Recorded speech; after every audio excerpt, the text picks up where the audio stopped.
అందరికీ నమస్కారం. నా పేరు జీలాస్క. నేను ఏపీఆర్ స్కూల్లో 7వ తరగతి చదువుతున్నాను. నేను కంప్యూటర్ క్లాస్లో ఎక్సెల్ నేర్చుకున్నాను. అది ఎలా చేయాలంటే ఫస్ట్గా ఆధార్ నెంబర్ చెప్తాను. ఆధార్ నెంబర్ ఎలా చేయాలంటే ఇలా క్లిక్ చేసి అందులో కానీ ఇలా వచ్చేస్తుంది కాబట్టి ఇలా రాకుండా ఉండాలంటే ఏ సెలెక్ట్ చేసి రైట్ సైడ్లో క్లిక్ చేసి ఫార్మాట్ సెల్స్ ఉంటుంది నొక్కి ఇక్కడ నెంబర్ ఉంటుంది నెంబర్ నొక్కి ఇక్కడ 2ని డిలీట్ చేసి 0 నొక్కాను. తర్వాత ఈ నెంబర్లోకి వెళ్ళి ఓకే క్లిక్ చేశాను. ఇప్పుడు ఇలా వచ్చింది కదా. అలాగే డేట్ ఆఫ్ బర్త్ ఎలా చేయాలంటే ఇలా క్లిక్ చేశాను. ఇలా క్లిక్ చేసిన తర్వాత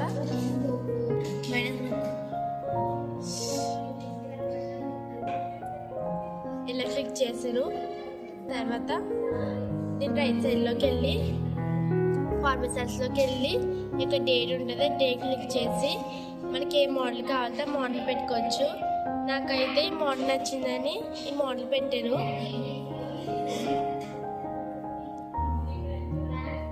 నాకు నచ్చిందని ఈ మోడల్ పెట్టాను. నేను ఓకే క్లిక్ చేశాను. ఇలా వచ్చింది కదా.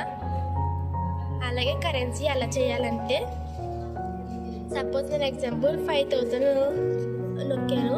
5000 నొక్కి తర్వాత 5000 నొక్కాక దాని కరెన్సీ సింబల్ రావాలంటే కరెన్సీ సింబల్లోకి వెళ్ళి అంటే ఫస్ట్ రైట్ సైడ్లోకి వెళ్ళి ఫార్మాట్ సెల్స్లోకి వెళ్ళి ఇక్కడ కరెన్సీ ఉంటుంది. కరెన్సీ నొక్కి దీన్ని 0లో పెట్టి దీన్ని నొక్కి ఇక సింబల్ ఉంటుంది. సింబల్లోకి వెళ్ళి ఇక్కడ ఇంగ్లీష్ ఇండియా అని సింబల్ ఉంటుంది.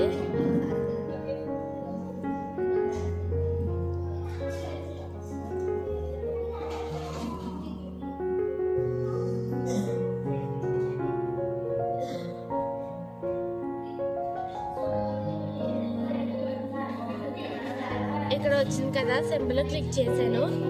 క్లిక్ చేసిన కాగానే ఇలా వచ్చింది కదా. తర్వాత బ్యాంక్ అకౌంట్ నెంబర్ ఎలా చేయాలంటే ఇక్కడ 0 ఇలా చాలా 0లు క్లిక్ చేసి ఇలా క్లిక్ చేశాను.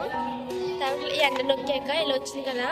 ఒకవేళ కానీ మనకి ఎలా కాకుండా ముందు 0లు కావాలనుకుంటే ఇప్పుడు నేను దీన్ని సెలెక్ట్ చేసి రైట్ సైడ్లోకి వెళ్ళి ఫార్మాట్ సెల్స్లోకి వెళ్ళి ఇక్కడ టెక్స్ట్ ఉంటుంది. టెక్స్ట్ నొక్కి ఓకే క్లిక్ చేశాను.